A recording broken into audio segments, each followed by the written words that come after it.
It's turned into a nightmare, and I see it getting nothing but worse.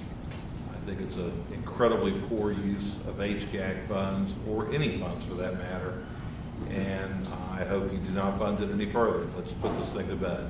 What I want to talk about today is not just the wastefulness of the funds, which I believe it is extremely wasteful, but in July 2017, ABC reported that 8 people were killed by Metro train service.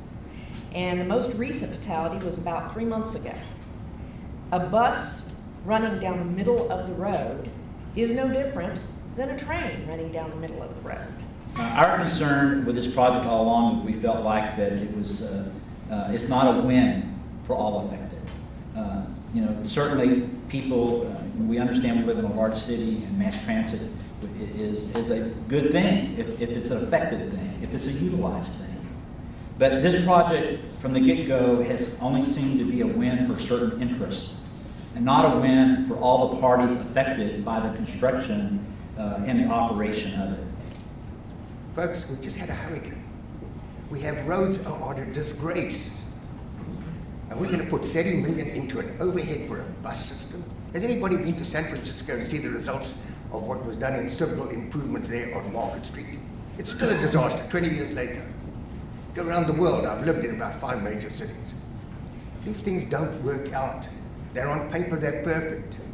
Buses are a dying way of doing things. Electric buses or mobile movement in a non-polluting way is the way to go. First of all, I'm a deep water drilling engineer, and I work in projects in 7,000 feet of water, so I understand about data and I understand about construction. And one of the things I understand is about budgets. And when TERS released a press release in September of 2017 saying the project was fully funded, it's interesting to come back and now they're asking for $30 million to help fund the project. So is it funded or is it not funded? Who's paying for this difference? First of all, the most important thing, go Astros. Hey, there's a lesson in life there. Never give up. I had given up on the guys that night. I mean, I was done. And what do? Set a record, all-time record, 4 home runs and whatever. You all saw it. Lesson maybe here for us, never give up. I always love this part of it. Remember Robin Hood? Rob from the rich and give to the poor. Well, now we have a new verse of that. It's the TERS 16. Rob from the poor, give to the rich.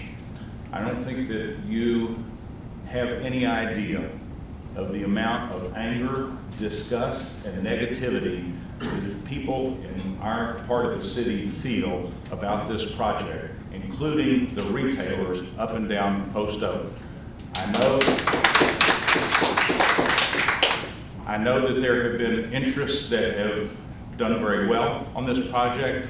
However, to think that we're now coming up for another $32 million, $30 million of funding to complete this project leaves most people totally disgusted.